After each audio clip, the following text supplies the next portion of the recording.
Hello, boys and girls, and welcome to week 3 of distance learning. I have a brain tease for you this afternoon. We are going to read about a landmark that's very important in United States history, and it also has a twin in another country. So here's your brain tease. Can you think of an important landmark here in the United States that also has an identical twin in another country? Because that is what you're going to get to read about today. As we continue, I want to remind you that we've been talking these last couple weeks about nonfiction text features. I hope you watched last week's video. If you haven't had a chance to do that, I'd like you to go back and look at that again. I'm going to add one more nonfiction text feature that I didn't have on the slides last week. And so it's a review and then also just one more addition. So taking a look at these, that top one on your left is called the table of contents. Those are always in our nonfiction text features, whether it's something that we're reading in my classroom or your Michigan Studies book with Mrs. Ramsdell. So table of contents tells you what's going to be happening in the book. Now, if it's a short story, like a nonfiction story in my classroom, it usually has like the section headings, like it's going to tell you that this is going to be about, let's say it's about penguins. It might have like what the penguins look like and then the page number. It might have what penguins eat and the page number. That ties right in the table of contents with the bottom one right underneath it, the purple one, with titles and headings, because it ties in with those sections. And so titles and headings is what we didn't have last week that I want you to pay special attention to this week. Because the title and headings are like real big, glaring, flashing lights for you, okay? The titles or the headings tell you, hey, this is the main idea. It's your main idea topic sentence without even using a sentence, just like a couple of words. That title and the heading is, this is what that whole section's going to be about. So make sure you read it as you're looking at all of your nonfiction text, and then you're thinking to yourself, okay, so if this is all about penguins, what they look like, I better be paying attention to what do penguins look like. If this is about what penguins eat, I better be paying attention to what penguins eat. Remember, I teased you that this isn't about penguins, right? It's about an important landmark with a twin. So have you thought about that yet? No cheating. Don't run and ask mom and dad, and don't Google it either. All right. On the top, still review. This one's called special print, but last week we talked about that being bold words, which is your vocabulary words. And then the glossary ties right into that because the glossary is where you find the definitions for that. Still review are photographs. And moving to the right of that, the blue one is captions. Captions describe what the photographs are. Going along with that then are illustrations. Illustrations are just pictures. So maybe somebody wasn't able to grab a picture of something, and so they drew it instead.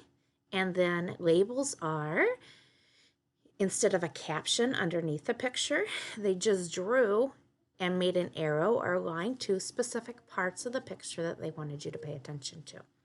So again, I told you I really want to focus on titles and headings today because those are your main idea, and I want you to pay attention to that. And as you're reading today, I want you to tell yourself back details. Okay, do you have in your mind what your guess is about that important landmark? All right, here it is. It is the Statue of Liberty. To the left is a picture of the Statue of Liberty, just a small portion of her when she was being remodeled. And then to your left, you see a smaller version of her. But that is not anything related to the United States in the background. Do you know what that is? It's the Eiffel Tower, because there's a model of her in France, which is the country that gave her to us way back when. Okay, so let me show you how you're going to access your assignment this week and what I want you to do with it. So here's a small picture of what it looks like on your Google Slides. And very similar to last week, we're going to the Scholastic website. So if you did the Pencil Tour Factory, you're already a leg up on other people if they didn't. So there's a picture of the Statue of Liberty. And similar to last week, look, you can open it in magazine view. You can also have it read to you, okay? There are no vocabulary words this week to look at, But here's what I want you to pay attention to. Right here, look. Here is a heading. She's not meant to be green. Scroll back up. Do you see that green tint to her? She's green. Scrolling back down, here's the heading. She's not meant to be green. So let's read this together, and I want you to pay attention to the details that talk about her not being green.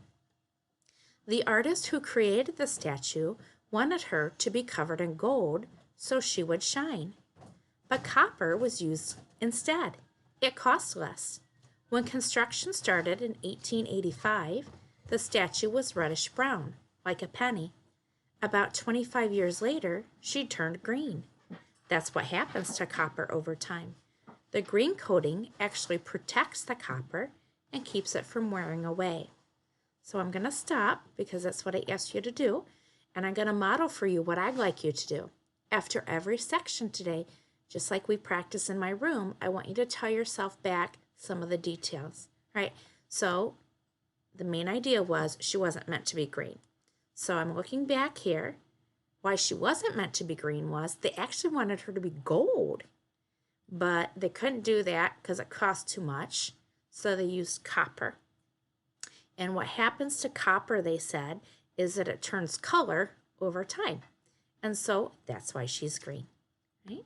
So as I'm scrolling down here, there's another section for you to look at the main idea and then tell yourself details. Here's another section to tell yourself the details, and all the way down through. There's another video with additional details. Okay? So if you don't want to read it in that view, remember you can open it in the English view, unless you're challenging yourself to learn a foreign language of Spanish over this COVID break. And it's there, okay? This is the only thing you need to read. It just goes into more of the magazine. If you turn the page, you're welcome to do that, but that's not part of my assignment for you, okay? And then if you go back to the slides, there is an assignment here. I want you to answer those in complete sentences, please. All right. I hope you have a great time answering those, a great time looking and reading about the Statue of Liberty. It's something that I long to see, and I've done a lot of research on. So have a great week, and I can't wait to see what you guys come up with. If you'd like to send me your answers, I'd love to read them. Have a great week, and I'll see you next week.